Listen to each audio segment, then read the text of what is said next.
Hello, you're watching Canal Algérie and I'm your host, Karim Zachary. In today's breaking news, the advisor to the presidency, Abdelhafid Allahum, visits two prominent war veterans, namely Abdelhamid Zouba and Atman Bilwizdad, and extends to them the president's greetings.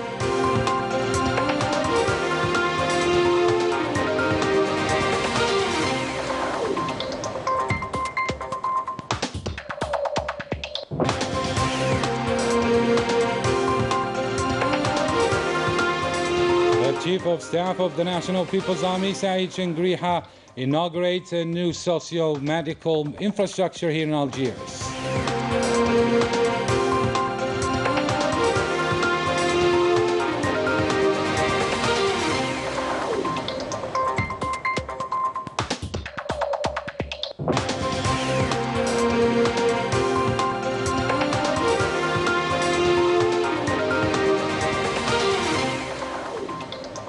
The Tariqa Tijaniya, in the words of its Nigerian leader Mohammed Kabir Hamdani, condemns the heinous attack perpetrated against the Algerian nationals. Good evening there. Those were today's headlines. First in our news, the advisor to the President of the Republic, Abdelhafid Allahum, accompanied by the Minister of Youth and Sports, Abdelrazak Sibgag, visited the football player of the National Liberation Front football team, the war veteran Abdelhamid Zouba, who conveyed to him the greetings of the President of the Republic, Abdelmajid Tebboune, and his wishes for a speedy recovery. Let's follow this report by Rani Al-Bahari. The war veteran Abdelhamid Zouba is a symbolic figure in the Algerian history. He is a model of sacrifice in defending the national cause, a fervent activist who represents always struggle and resistance. You are a model, a symbol of struggle and fight. You have dedicated your life to the national cause. You are an international player. You left your football career aside and joined the ranks of the National Liberation Front. On behalf of the President of the Republic, Abdelmajid Tebboune, we thank you for your valuable contribution to the country. In 1958, Abdelhamid Zouba decided to leave his football club in France and responded favorably to the call of his country. He joined the ranks of the National Liberation Front team. This allowed the Algerian cause to promote itself. Abdelhamid Zouba was a war veteran. Above all, he sacrificed his life and his football career for the national cause and the fulfillment of his duty. We have known each other since the age of 7, a long friendship that binds us. We were playing together. We wish him a speedy recovery. He is a little bit tired, as you can see. We warmly thank the President of the Republic for this honor. The fight and sacrifice of those who fought for Algeria remains engraved in memories, like Abdelhamid Zouba, who continued serving Algeria with the same determination and love after independence in 1962. The advisor to the President of the Republic, Abdelmajid Allahum, or Abdelhafid Allahum, also visited this afternoon the war veteran Atman Bilwizdad, a member of the historical group of 22 who had planned the outbreak of the glorious revolution of November 1st.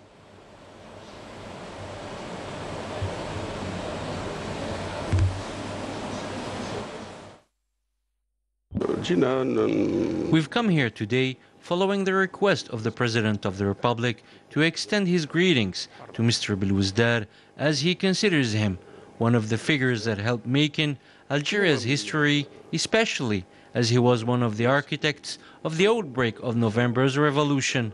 And November is one of the most sacred pages of Algeria's history for the Algerian people. It also made of Algeria a sanctified destination for revolutionaries from all over the world. We hope that Mr. Bilwizdad will live a long life, as we look forward to visiting him again to celebrate other national occasions. As part of the monitoring and inspection of the various infrastructures projects of the National People's Army, the Chief of Staff of the National People's Army, the Lieutenant General Saïd Chengriha, presided over the inauguration ceremony of the Circle Medico-Social Services. in Bushawi, in the presence of the Secretary General of the Ministry of National Defense, commanders of forces, commander of the 1st Military Region, the Controller General of the Army, and central directors of the Ministry of National Defense and the staff of the National People's Army. The Lieutenant General followed a comprehensive presentation by the Director of the Social Service of the Ministry of National Defense on this hotel establishment with an area estimated at more than 14,000 square meters with a capacity of 124 beds, in addition to annexes offering modern services and sports and leisure areas. Saeed Shengriha inspected the various structures available to this important infrastructure, which is in addition to the already available set of quality achievements that strengthen the National People's Army in the field of medical social care of its staff and their beneficiaries. Finally, the Lieutenant General gave instructions and guidance to the executive and staff of this medical social structure, bearing as a whole on the need to preserve this knowledge and to deploy all efforts to ensure the best possible support for military personnel, in particular the category of disabled and wounded in the context of the fight against terrorism.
A cowardly crime cost the lives of 3 of our nationals. All clues point to the direct involvement of the Moroccan Occupation Army.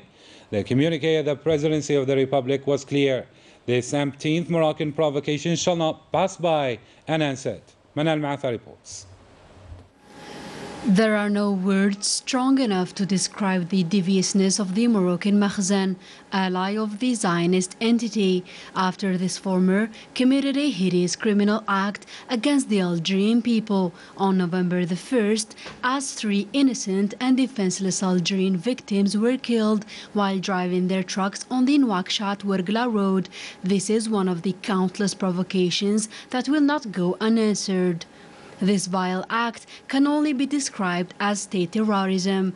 It shows the relentlessness of the Makhzen against Algeria and its attempts to undermine stability, unity and sovereignty. For several years, the Makhzen went too far in its provocations, leading a belligerent policy towards Algeria, ignoring the values and principles of good neighborliness, in addition to violating international law. Undoubtedly, Algeria's unwavering positions and its support for just causes and the right of people to self-determination, including the Sahrawi people, are of great concern to the Moroccan regime and its allies.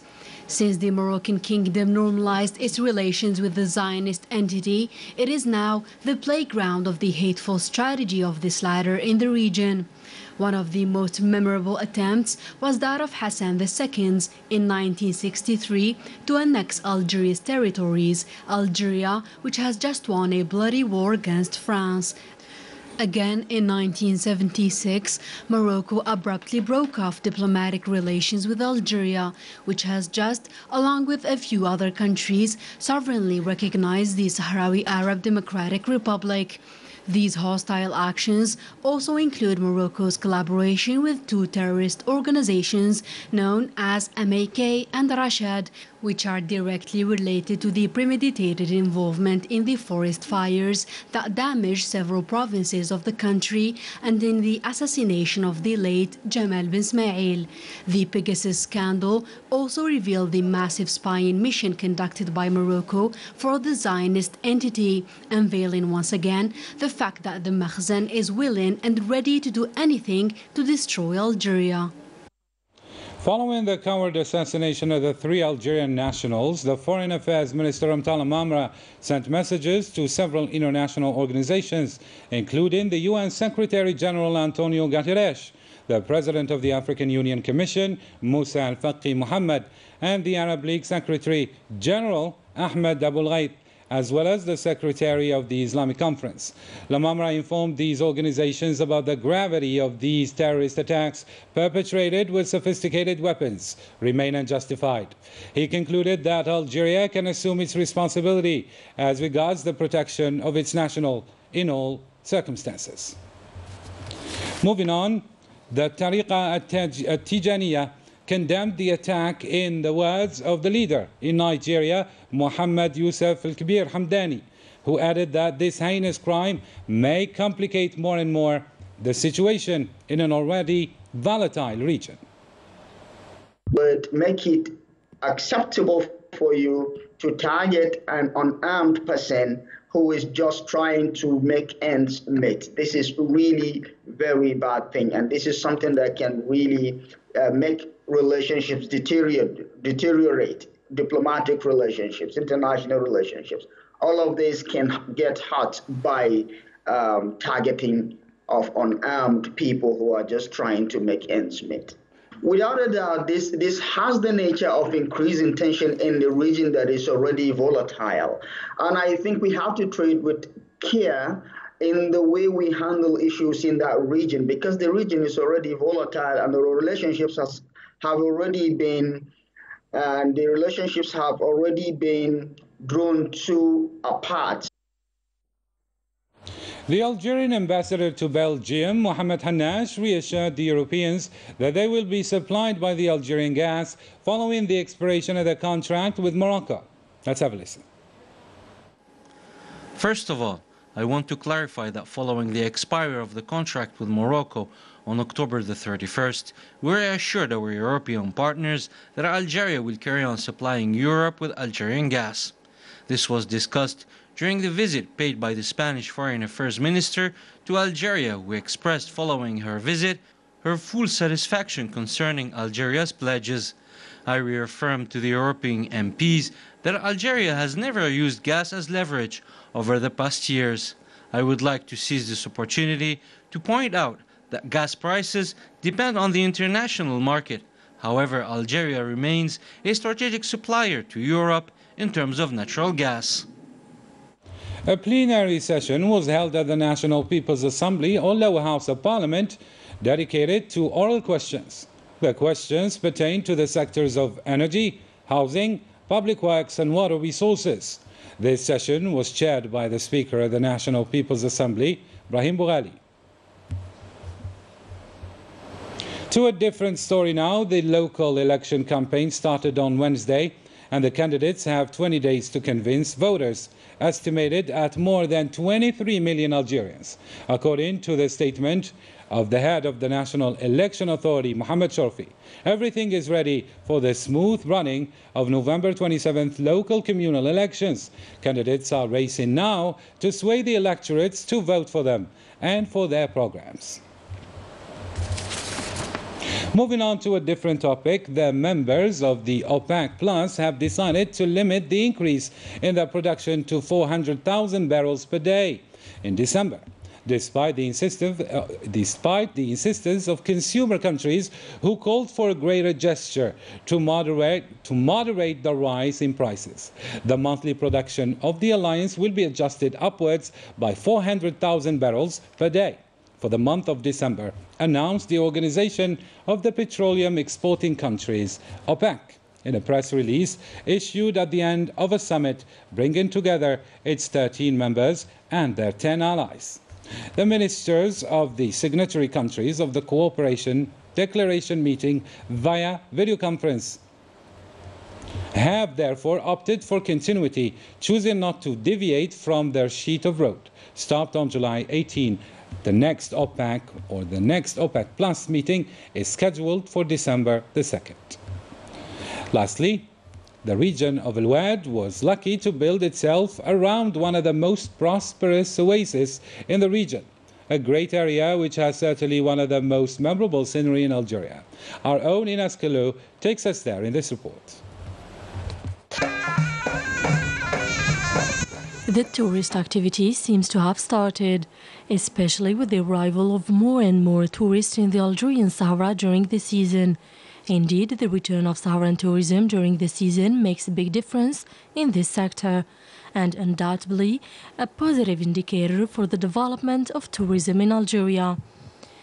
We are today in Oued Souf and in application of the program of the President of the Republic for the promotion of Saharan tourism. Oued Souf is considered as one of the tourist destinations par excellence, and in view of good results of last year, we hope to do even better and improve our tourist products. Strategies are put in place by promoters and tour operators for the revival and revitalization of this sector, and for the observers, the situation of tourism is getting better and better, season after season. We have a big country with a huge tourist potential, and we, as tourist agency, we encourage and promote local tourism. Oued Souf seems to be in full expansion and the flagship destination for Saharan tourism. Change of scenery and pleasure guaranteed for desert enthusiasts. And with this beautiful report, we say goodbye. Take care.